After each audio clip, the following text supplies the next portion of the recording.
আসসালামু আলাইকুম। সোমেশ্বরী নদীটা কংস নদীতে যে এসে মিলিত হয়েছে, এই জায়গাতে আমরা গোসল করতে যাচ্ছি। তো দেখি আমাদের জায়গাটা কেমন। এই যে আমরা এখন এই সুন্দর রাস্তাটা ধরে যাচ্ছি, কংস নদীতে যাব। কংস নদীটা সোমেশ্বরী নদীটা কংস নদীতে এসে মিলিত হয়েছে, এই জায়গাতে আমরা গোসল করতে যাচ্ছি। তো থাকেন আমাদের সাথে। এই যে এখন আমরা চলে আসছি সোমেশ্বরী নদীর একদম মাথাটায়। সোমেশ্বরী নদী এসে এই যে কংস নদীতে মিলিত হয়েছে এই জায়গাতে। আর এই যে এলাকাটা এরকম। ছোট ভাই, তোমার বাসা কই? বলি, তোমার মাথায় কি এগুলা? লাউ থেকে আনছো?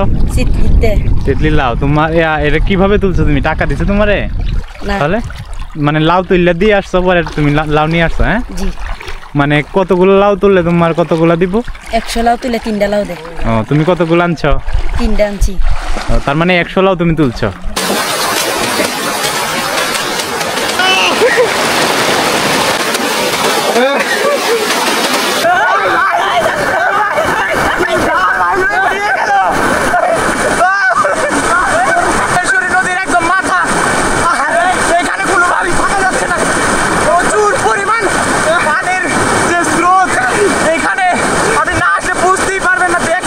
একটা কলা গাছ ভেসে আছে, আর এটাতে আমি এখন উঠে পড়বো।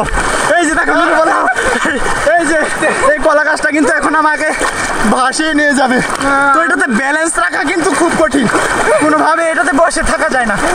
আর ওইদিকে কি পরিমাণ স্রোত, কি পরিমাণ স্রোত! এই কলার গাছটা আমাদেরকে ভাসিয়ে নিয়ে যাচ্ছে, একদম ধরে রাখা যাচ্ছে না। এখানে কিছুটা দুই দিকের জলের কারণে এই জায়গাটা মধ্যের যে এই জায়গাটা, এটা কিছুটা স্রোতের থেকে একদম ঘুরপাক খাচ্ছে, এই জন্য এখানে বসে থাকা যাচ্ছে। আর না হয় ওই যে দেখেন এদিকে কি পরিমাণ স্রোত এই পানিতে।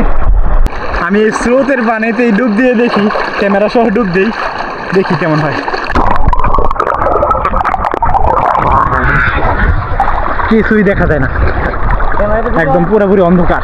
এই যে দেখেন এখানে, এই দেখেন এগুলা কিন্তু ঘর বাড়ি তৈরি করার যে বালি, এগুলা কিন্তু এখানে এসে জমা হয়েছে। এই যে দেখেন বালুগুলা, এগুলা কিন্তু সোমেশ্বরী থেকে বালুগুলা আসছে। এখন আমি জানি যে সোমেশ্বরীতে এখন বালু যে তোলার যে প্রক্রিয়া, এটা কিন্তু এখন বন্ধ।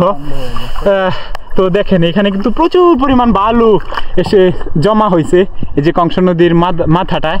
আমি অবশ্য এখন মনে হয় কংস নদীতেই আছি, কারণ ওই যে ওইদিকে যে স্রোত, এই স্রোতটাই কিন্তু সোমেশ্বরীর একদম শেষ। এই যে স্রোতের মধ্য দিয়ে আমি যাচ্ছি এখন, আমাকে কিন্তু এগোতে হচ্ছে না, পানির স্রোতই আমাকে নিয়ে যাচ্ছে ওইদিকে। এটা কিন্তু খুব সুন্দর।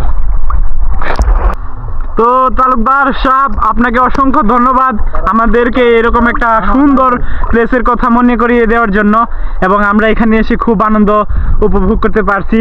তো আমার থাকবো যে আপনিও আমাদের সাথে একসময় আসবেন এবং এই জায়গাটা আমরা সবাই মিলে উপভোগ করব। তো অসংখ্য ধন্যবাদ আপনাকে।